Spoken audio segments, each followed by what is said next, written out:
Círculo Editorial Azteca presenta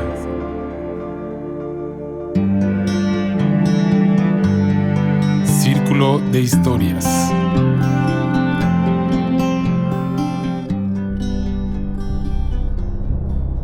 Al igual que Julio Cortázar, creo que todos tenemos un poco de esa bella locura que nos mantiene andando cuando todo alrededor es tan insanamente cuerdo.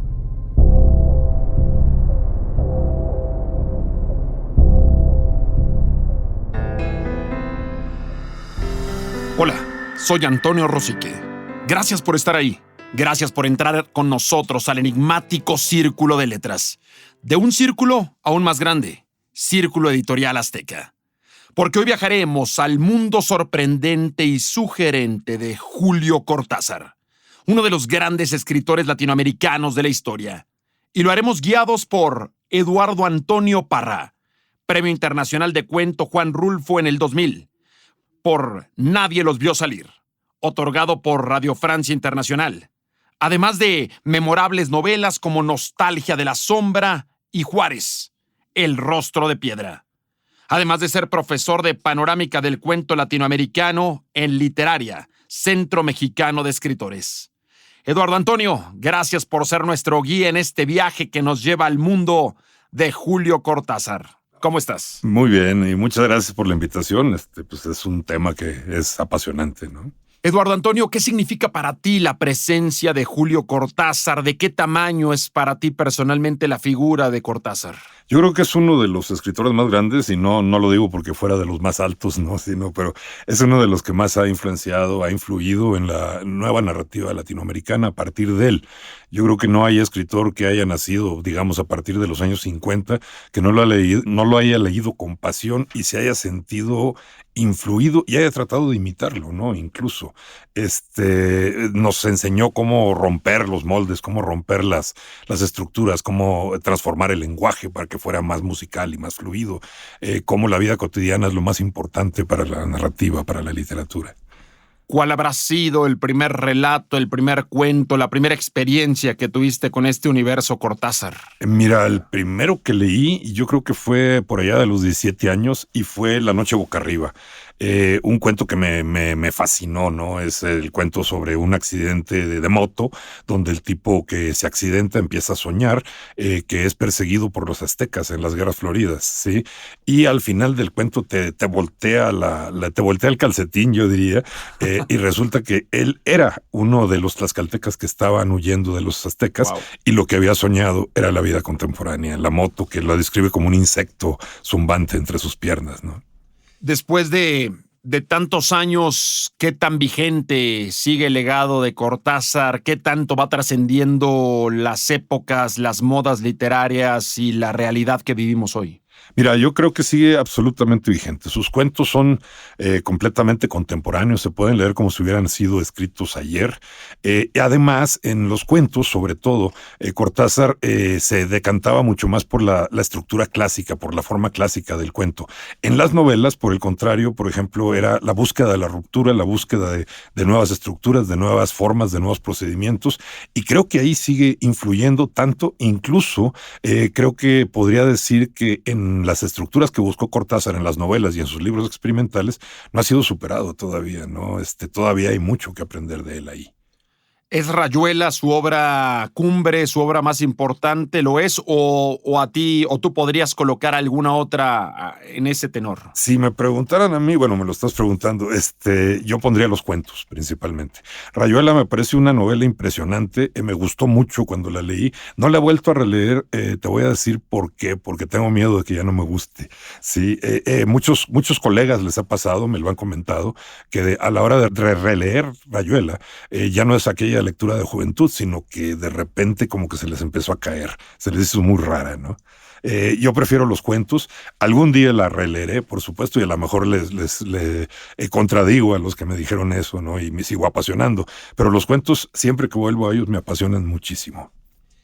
Tú, como maestro, como guía de mucha gente, muchas personas que se están acercando a la literatura o aspirantes escritores, ¿Qué tanto los introduces al universo de Cortázar como un paso obligado, como una ruta necesaria para poder llegar al mundo de la literatura? Claro, tienen que leerlo, tienen que leer por lo menos una veintena de cuentos que yo creo que son de los más pegadores, de los más importantes. Cortázar, por supuesto, nos enseña cómo mantener, ya lo dije, mantener las estructuras clásicas, decantarse por la estructura clásica del cuento, la forma clásica, pero al mismo tiempo buscar novedades, ¿no? Buscar nuevos procedimientos. Por ejemplo, está que se le llama de la banda de Moebius, ¿no? Donde, tú sabes, la banda de Moebius es una especie de banda que da un giro, pero sin perder la continuidad. O sea, de alguna manera, la misma banda de repente te ofrece el revés en una sola cara, ¿no? Y eso es lo que hace Cortázar con muchos de sus cuentos. A pesar de que, te digo, se decanta por lo clásico, usa esa estructura para poder mostrar el reverso de una realidad que casi siempre está ligado a la fantasía. Me llamó la atención cuando mencionas los cuentos, incluso tal vez a tu gusto y a tu preferencia por encima de Rayuela como obra. ¿Encuentras una diferencia entre dos Cortázar ahí o...? Sí. Mira, por ejemplo, en los cuentos Cortázar casi siempre apunta hacia lo fantástico. Apunta hacia lo fantástico desde lo cotidiano y a veces te presenta algo que sería realismo mágico, que es algo real, pero que puede parecer fantástico. Hay un cuento que me fascina que se llama La salud de los enfermos, por ejemplo, ¿no? Que habla de eso. Es un cuento donde un hijo muere de una señora y todos los hermanos se ponen de acuerdo para ocultarle la muerte y entonces le empiezan a escribir cartas como si fuera el hijo. Con el paso del tiempo todos se acostumbran a esa situación hasta que al momento en que muere la madre, todos los hermanos están pensando cómo le van a escribir la carta al hermano que está lejos, al hermano que ya había muerto, ¿no? O sea, simplemente es trastocar la realidad, y eso es lo que hace Cortázar en los cuentos. En cambio, en las novelas sí busca formas mucho más nuevas, formas mucho más intrincadas, estructuras que no se habían utilizado antes, como lo podemos ver en Rayuela. Claro, Cortázar para eso tiene antecedentes en Argentina, cosas que no teníamos aquí en México, pues, digamos, para buscar ese tipo de ruptura. En Argentina ya había autores como Macedonio Fernández, había autores como Juan Filloy y había autores como Roberto Arlt que se dedicaron a romper las formas convencionales. Entonces había una especie de tradición ya montada en la que Cortázar se suma, vamos a decir, y sigue la búsqueda que habían emprendido sus antecesores, ¿no? Para nosotros, los mexicanos, los lectores mexicanos, ¿qué tan cercano fue Cortázar a los elementos de México? ¿Qué tan ajeno fue? Sí. ¿Qué tan cercano lo sentimos? ¿O nos va a parecer? Yo creo que mucho. Mira, para empezar, algunos de sus libros, de los primeros libros, se publicaron aquí en México. Juan José Arreola, creo, le publicó uno de los libros y que fue uno de los libros más importantes. Ya después se publicaron en editoriales a nivel continental. Pero, digo, sí estaba cercano, yo creo que a ciertos escritores. Yo supongo que tenía comunicación con Juan José Arreola, que era de los pocos escritores mexicanos que abordaban la fantasía, ¿no? Con Julio Torri no creo, pero sí supongo que tenía cierto contacto y entonces autores como Juan José Arreola, como el mismo José Emilio Pacheco, lo van a conocer ampliamente entre los escritores mexicanos, entonces sí tiene que haber influido y tiene que haberlos conocido. Después fue muy amigo de Carlos Fuentes, ya cuando se da lo del boom de la literatura latinoamericana. Ya eran como uña y mugre, ¿no? Entonces eran inseparables. ¿Encuentras herederos, y tal vez la pregunta es un poco atrevida, herederos cortasianos, escritores de la siguiente generación que en forma positiva pudieran ser las ramificaciones de Julio Cortázar? Yo creo que sí. Mira, hay un detalle aquí. Cortázar era tan socorrido en todos los talleres literarios, cuando empezaban los talleres literarios en México, que algunos críticos decían que había provocado demasiado daño entre los nuevos escritores mexicanos, porque todos querían ser cortázaritas, ¿no? Y pues no les salía. Cortázar nomás hay uno. Sí. Creo que se tardó a lo mejor una generación o dos en ser asimilado plenamente. Yo creo que en la época en que Cortázar estaba en auge, hubo autores que sí lo asimilaron y lo asimilaron asimilaron sus procedimientos y, digamos, los aplicaron a su propia temática. Pienso, por ejemplo, en Agustín Monreal, en alguno que otro por el estilo.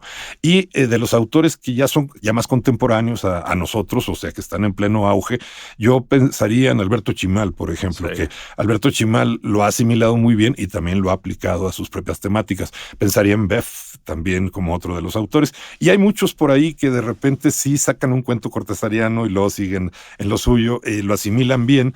Y esa es la idea, hay que asimilarlo, no copiarlo, ¿no? O sea, y cuando lo copiaban era cuando decían que hacía bastante daño. ¿A qué edad, Eduardo Antonio, recomiendas que alguien se atreva a entrar al universo de Julio Cortázar? Yo creo que a los cuentos uno puede entrarle desde la adolescencia, incluso desde la pubertad, ¿no? Algunos de los cuentos. Pienso, por ejemplo, no sé, en los cuentos así más atractivos, más fantásticos, ¿no? En Circe, por ejemplo, en la misma La Noche Boca Arriba, en Axolotl, ¿no? Donde un tipo que está viendo en un acuario un ajolote, de repente termina siendo el ajolote él. O sea, hay transfiguraciones, hay cosas que llaman muchísimo la atención. Creo que a los jóvenes los atraería muchísimo. Yo creo que ya deberían empezarlo desde ahorita. Estás escuchando a Eduardo Antonio Parra, Premio Internacional de Cuento Juan Rulfo en el 2000 por Nadie los vio salir, y hoy nuestro guía en Círculo de Letras de Círculo Editorial Azteca. Eduardo Antonio, ¿te parece? Es momento de que zarpemos hacia el microuniverso Cortázar. Así es que, donde quiera que te encuentres, quédate con nosotros porque la brújula nos marca una dirección muy clara. La continuidad de los parques de Julio Cortázar.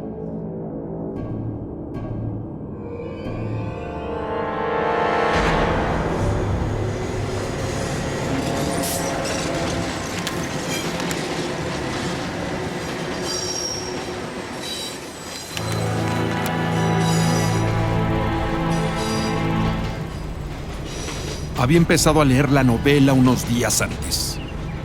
La abandonó por negocios urgentes. Volvió a abrirla cuando regresaba en tren a la finca. Se dejaba interesar lentamente por la trama, por el dibujo de los personajes. Esa tarde, después de escribir una carta a su apoderado y discutir con el mayordomo una cuestión de aparcerías, volvió al libro en la tranquilidad del estudio que miraba hacia el Parque de los Robles. Arrellanado en su sillón favorito, de espaldas a la puerta que lo hubiera molestado como una irritante posibilidad de intrusiones, dejó que su mano izquierda acariciara una y otra vez el terciopelo verde y se puso a leer los últimos capítulos. Su memoria retenía sin esfuerzo los nombres y las imágenes de los protagonistas. La ilusión novelesca lo ganó casi enseguida. Gozaba del placer casi perverso de irse desgajando línea a línea de lo que le rodeaba y sentir a la vez que su cabeza descansaba cómodamente en el terciopelo del alto respaldo, que los cigarrillos seguían al alcance de la mano, que más allá de los ventanales danzaba el aire del atardecer bajo los robles.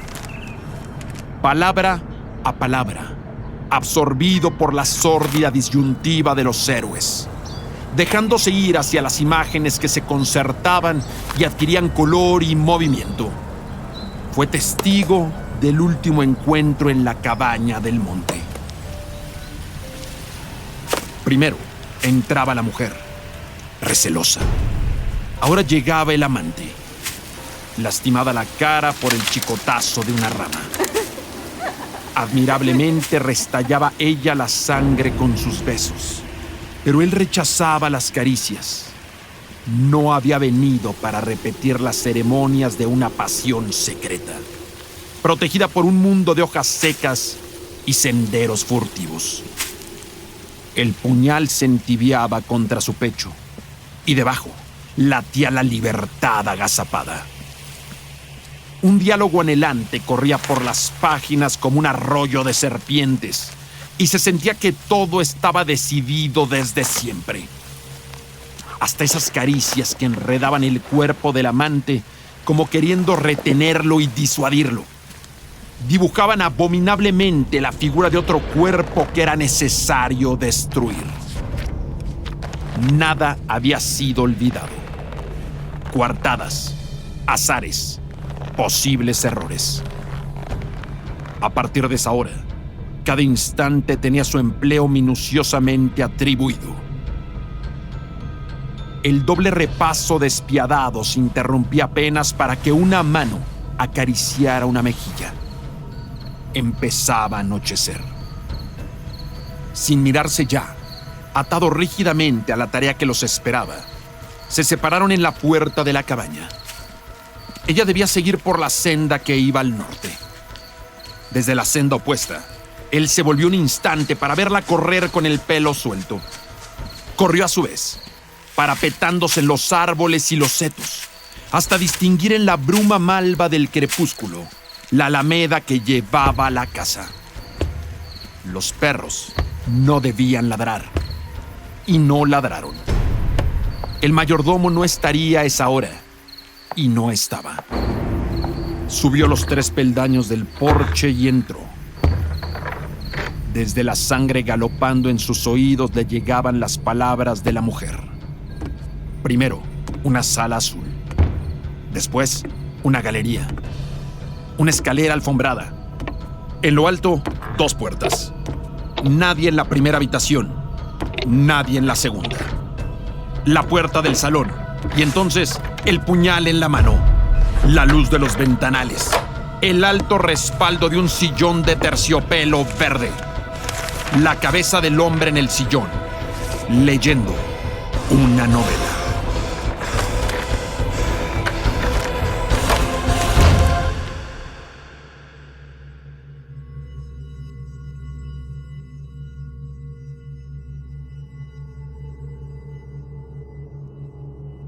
Acabas de escuchar el relato La continuidad de los parques de Julio Cortázar. Y estamos viajando a través del universo Cortázar, guiados por Eduardo Antonio Parra, notable escritor mexicano y además un hombre que conoce de arriba abajo la literatura latinoamericana y que nos ha sumergido, nos ha llevado de la mano por este submundo, por este microcosmos que fue capaz de crear Julio Cortázar a lo largo de su tiempo como escritor. ¿Qué emociones te despierta este relato, Eduardo Antonio, La continuidad de los parques, yéndonos de lo más básico y después nos irás llevando por las profundidades ya del análisis literario, pero en cuanto a emociones, en cuanto a lo más primigenio de la literatura, ¿qué te despierta este relato? Mira, lo primero, y lo recuerdo perfectamente de la primera vez que lo leí, fue un entusiasmo impresionante, ¿no? O sea, una sorpresa que me dejó pasmado. Y luego después empecé a reflexionarlo y también me provocó bastante inquietud, porque ese cuento precisamente, vamos a decir, Cortázar lo lleva al extremo, pero es una descripción, por ejemplo, del ejercicio de la lectura, cuando te metes de lleno en la lectura. El tipo lo va describiendo poco a poco, dice primero se deja llevar por el dibujo de los personajes, por las menudencias de la trama, pero luego ya después dice, ya está metido en las imágenes, está metido de lleno en los personajes. O sea, te absorbes, te abstraes tanto en la lectura que de repente el universo alrededor se borra y lo único que existe es la lectura. El problema aquí, bueno, con el cuento, el problema, lo que provoca inquietud es que la lectura misma viene a atacarte, viene a asesinarte. Y esa es una genialidad para mí de Cortázar. Este es un cuento que, digamos, no llega a las 3 cuartillas. Creo que es una de las más grandes, de las más importantes joyas de la literatura latinoamericana, precisamente por eso, por la brevedad que no le impide que desarrolle perfectamente bien la historia, y la sorpresa final que te deja pasmado, te deja noqueado, ¿no? El mismo Cortázar siempre dijo que los cuentos ganan por knockout, sí. Y creo que lo gana por knockout en el primer round. Sí, si lo lees de noche y no tienes ni idea, te estremece, te sobrecoge, te asalta el cuento mismo. Imagínate, estás leyendo con una lamparita en un sillón y cualquier ruido que oigas, de repente te va a poner nervioso, por supuesto. Ya después de que leíste el cuento dices, es que todo puede suceder. Y ese es el universo de Cortázar, que siempre parte de algo normal, de algo cotidiano, de algo hasta vulgar, vamos a decirlo así, en la vida de cualquiera de nosotros, como lo es sentarse a leer un libro, y de repente aparece lo fantástico de volteando una página. Eso es algo que siempre tuvo ese punch, Cortázar, que para sacarte de tu realidad, para sacarte de tu línea de vida, meterte en otro carril, y sorprenderte al máximo. En esa época, en la época en la que Cortázar estaba en auge, había otros escritores que intentaran este tipo de aventuras literarias, de rompimientos, de sorpresa. Bueno, sí, vamos a decir Borges que influyó tanto a Cortázar, pero Borges tenía otro procedimiento. Sí. Borges de inmediato, en sus cuentos fantásticos más logrados, de inmediato te establecía una situación intelectual. Uh-huh. En el caso de Cortázar, no. En el caso de Cortázar pensemos en Casa Tomada, ¿no? Casa Tomada son dos hermanos que viven solos y de repente empieza algo a suceder en la casa y se les empieza a reducir cada vez más el espacio, ¿no? Clausuran las partes de atrás y de repente lo único que sabemos los lectores es que se preguntan ¿qué pasó? No, dice, ya tomaron el comedor. Y entonces cierran el comedor y se van reduciendo hasta una habitación hasta que ya esa toma, digamos, está al lado de la habitación y deciden abandonar la casa y la dejan. Nunca sabemos qué fue lo que tomó la casa. Por supuesto, es un cuento que se ha interpretado de muchas maneras. Se hablaba de la dictadura argentina, se hablaba de un montón de cosas, pero creo que Cortázar no estaba pensando en la dictadura, estaba pensando en una cuestión fantástica, simplemente. Cuando algo te saca de tu casa sin que sepas qué es, simplemente ya no puedes estar ahí. Borges es distinto. Los mismos textos, por ejemplo, fantásticos de Carlos Fuentes son muy distintos, siempre están pegados a los mitos prehispánicos de México. Los otros escritores escribían textos fantásticos, pero no con la regularidad y no con el tino de Julio Cortázar. Yo creo que Cortázar veía lo fantástico en su vida cotidiana, él también, y por eso escribía tanto así. Sí, o sea, yo creo que se imaginaba, o al menos creía que las cosas estaban ocurriendo, ¿no? García Márquez decía que siempre hay que creer en lo que estás escribiendo, aunque sea lo más jalado de los pelos, porque si no, el lector no lo vas a convencer, y Cortázar los convence a todos los lectores. Es la continuidad de los parques, podríamos decir que un intento en el que Cortázar trata de dejarnos una muestra de lo que debería ser la literatura en función de que el lector es devorado por el libro, el lector termina siendo incorporado por la misma historia, por el relato. No sé, ¿podemos llegar a decir eso? Yo creo que sí. Es como llevar esos temores que de repente tenemos los lectores al estar leyendo textos inquietantes, llevarlos al extremo. En el texto de la continuidad de los parques, Cortázar los lleva al extremo que el mismo texto te mata. O sea, uno de los personajes del texto que estás leyendo sale para matarte. Y lo hace con una naturalidad impresionante. Ya se habían hecho este tipo de cosas, por ejemplo, lo había hecho Unamuno en Niebla, cuando el personaje va a reclamarle al autor ciertas cosas, etcétera, etcétera. Pero aquí no te, ¿cómo te diré? No hay una ruptura. Todo fluye como aceite, ¿no? Todo naturalito. Y es también gracias a la estructura esta que hablábamos de la banda de Moebius. De repente estás viendo la realidad por un lado, sigues recorriendo la banda y aparece el otro lado de la realidad, la fantasía, claro, lo macabro, lo oscuro, etcétera. Cortázar, ¿a dónde te llevó a ti? Yo creo que me llevó a querer escribir más, ¿no? Sobre todo.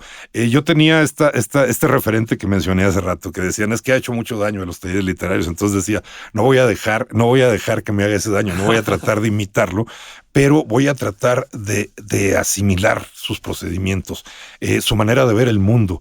Y creo que algunos cuentos sí los escribí bajo la influencia de Cortázar, aunque tal vez ningún crítico se haya dado cuenta, ¿no? Porque es un proceso interno. Pero sí siento que Cortázar está en algunos de los cuentos que yo he escrito. Cortázar, si tuviéramos que equipararlo a figuras históricas de otras artes, ya fuera de la literatura, ¿de quién podríamos estar hablando, Eduardo Antonio? Si habláramos a lo mejor de algún pintor, de algún escultor, de alguna figura que a ti te guste del arte, en la historia de la humanidad, ¿de qué tamaño podría ser justo en cuanto a comparación? Mira, yo creo que podría ser, se me ocurre, por ejemplo, Toledo, el pintor, ¿no? Además, tenían esa coincidencia con las bestias, con los animales que les encantaba, ¿no?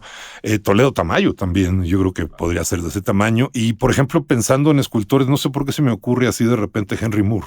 Sí, creo que está en ese nivel, ¿no? O sea, como que vienen a romper con lo anterior, a presentar caminos nuevos, pero de alguna manera siguen amarrados a cierta tradición. Sí, eso es lo que a mí me interesa. Sí, te regresan. Sí, claro. O sea, ese amarre a la tradición hace que su rompimiento no sea tan brusco, ¿no? O sea, como que pasas por él cómodamente y empiezas a asimilarlo de una manera más cómoda. Eduardo Antonio Parra, notable escritor mexicano, gracias por acudir al llamado de Círculo de Letras, de Círculo Editorial Azteca. Muchos libros, muchas aventuras literarias para ti, que sigas adentro de este fascinante laberinto que supone la literatura y en donde sigas descubriendo cosas inimaginables. Gracias. No, muchísimas gracias, fue todo un placer.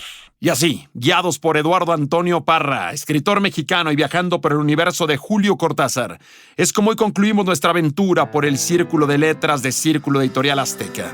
Pero este círculo seguirá girando, porque mientras existan hombres sobre la faz de la tierra, habrá literatura.